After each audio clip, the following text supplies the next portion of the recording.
This is The Switch, finding solutions to support sustainable living and combat climate change at the individual level.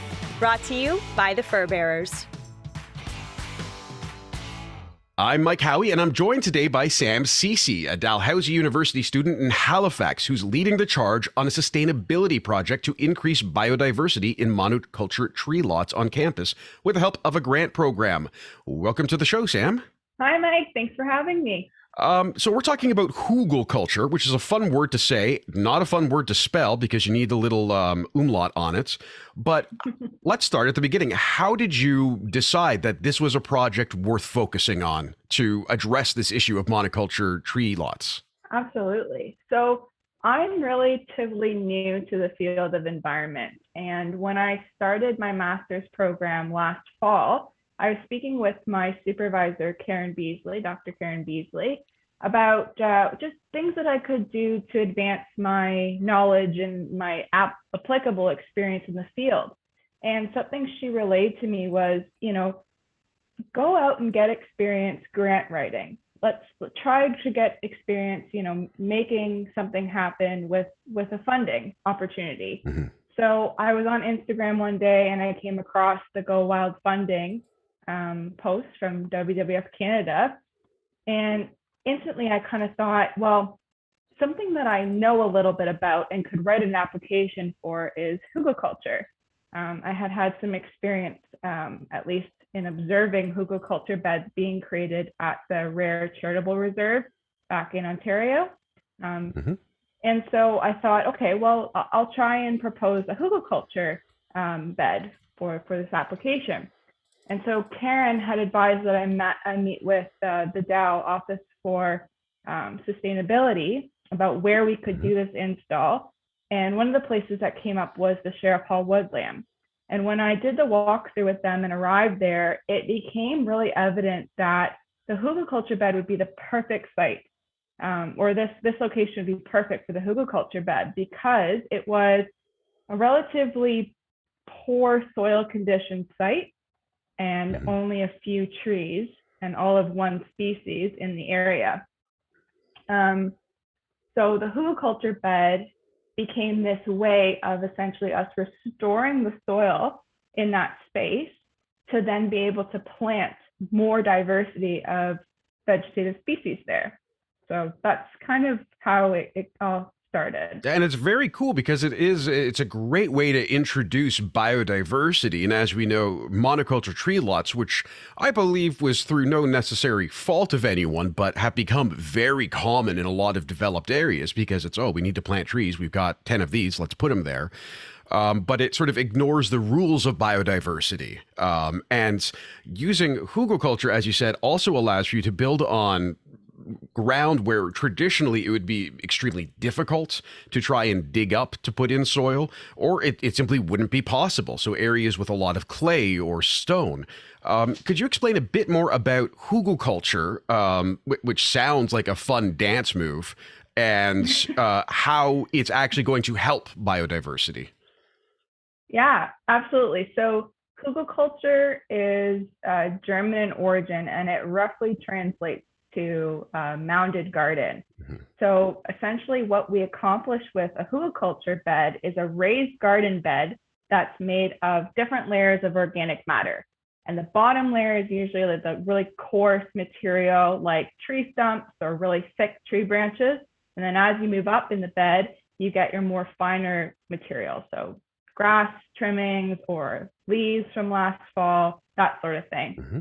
And you top that whole thing off with a plantable layer of soil, topsoil, which is recommended to be at least 6 inches to get some established root systems. And then you top that off with your species. So the actual shape is quite unique of the raised garden bed. It's really, really mounded. Mm-hmm. And you can play with that. You can make it more flat, and that's typically known more as like lasagna gardening, but there's no rules here. It's all fun, just like the name. Yes, and you did a great segment, I believe it was for CTV News, And if people are interested in kind of seeing it, it's a wonderful visual. They got lots of great shots of it being put together. And your Instagram account, which I absolutely love, at Soiled the Bed Project, which is both easy to remember and highly amusing while remaining accurate. So it kind of hits all three for me. You've got great images of sort of the process along the way and everything for folks who are curious. One of the elements of this project was installing a window, though, and I thought that was really cool. And at first thought, that seems weird. Then as I saw you actually do the project and it come together, it's really cool. I got to say, that's it. It's a very neat way of showing. What's the response been to sort of having this literal window into a hugelkultur mound? Yeah, I'm glad you brought that up. So I first want to shout out my partner for helping me construct that, because I am by no means a handy person. So that was a huge opportunity for us to be able to kind of work together on something sustainable. But that window, I think, is the differentiator between people walking past what they think is just a mound of dirt with some plants in it, and versus associating with something intentional, which I think, is the ultimate goal with any sort of sustainable initiative. Is if there's intention behind it, then that in and of itself is a feat, because you're living your life in a way that maybe others aren't, to live intentionally. So I think that window has been what gained a lot of traction for the project, a lot of insight from different people.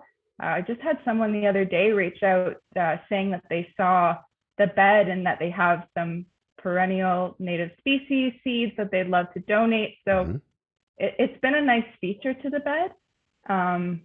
But basically it's a window into the decomposition of the different layers. So over time, the hope is that what you see now is just very like striated layers of organic matter. They'll become more mushed and churned together to create a really nice, rich soil. Now, traditionally, when we're looking at composting things, what I have read, and I am by no means an expert on this and have a very peripheral knowledge of it, but one of the aspects is turning all of it to try and get the soil to, I guess, be more rich or diverse.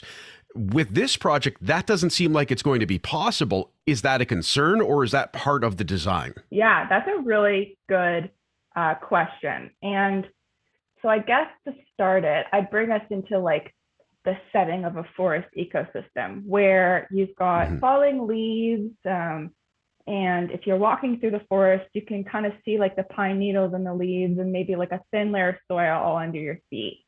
All that decomposition is occurring in that top layer of soil.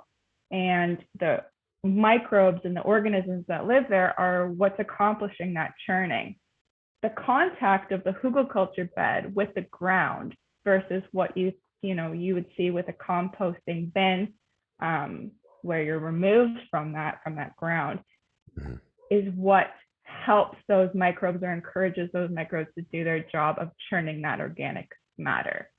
So although we might not be achieving the same type or rate of decomposition, we're still having all of that recycling of the matter happening because of the organisms that live in the soil. That's amazing. And it's a great way to reuse a lot of that yard stuff. So while I think most of us have learned we want to leave a lot of yard waste out, as it does play a role, if you have a pile or want to make a pile of it, this is a way to use some of it. And particularly if you're in a community that doesn't have leaf collection or yard waste collection of any type, I think it's a great idea. If folks are interested in doing this, and I would think it's, I'm in a shared house with a shared backyard, and I think we have we try and keep the grass low for the dogs and all of that. But this is a great thing where I could make a little one in the corner and plant some native wild species and really just sort of then benefit the entire ecosystem. For people like me in an urban area, or if you have a corner of your property in a more suburban or rural area, where's the best place for someone to start if they want to give this a try? Yeah, I'm with you. I feel like it can be placed anywhere that you've got some ground space. So it doesn't have to be a 4x8 bed. It doesn't have to follow any sort of rules in terms of the dimension or the height. I think in terms of encouraging for there to be that decomposition of the bottom layers of the soil so that you get that nice soil horizon over time. Good light and good watering are really important, but so then putting it in a spot where there is some exposure to light, and if there's an opening in the canopy for, or opening between homes to be able to get rain to come into that space, that's great, but you can substitute that with a hose or whatnot. But yeah, an open area is great to encourage that decomposition, but I would encourage it any space that you have the ability to play with it. Awesome. And folks who want to learn more about this project, again, Soiled the Bed Project on Instagram, and follow Sam, Conservation with Sam. You post a lot of great, cool, sustainable stuff. You do some artwork with nature that I love seeing. So everyone check that out. Sam, thanks so much for joining us today. Thanks for having me, Mike. Want to learn more about this week's episode and how your choices can benefit wildlife and their habitat? View the show notes in your app or visit defenderradio.com. To learn more about the fur bearers, visit thefurbearers.com or find them on Facebook, Twitter, and Instagram. Follow host Michael Howie on social media with @HowieMichael on Instagram or Defender Radio Podcast on Facebook. Subscribe or follow Defender Radio to get notified about new episodes of The Switch and Defender Radio right on your smart device. Thanks for listening.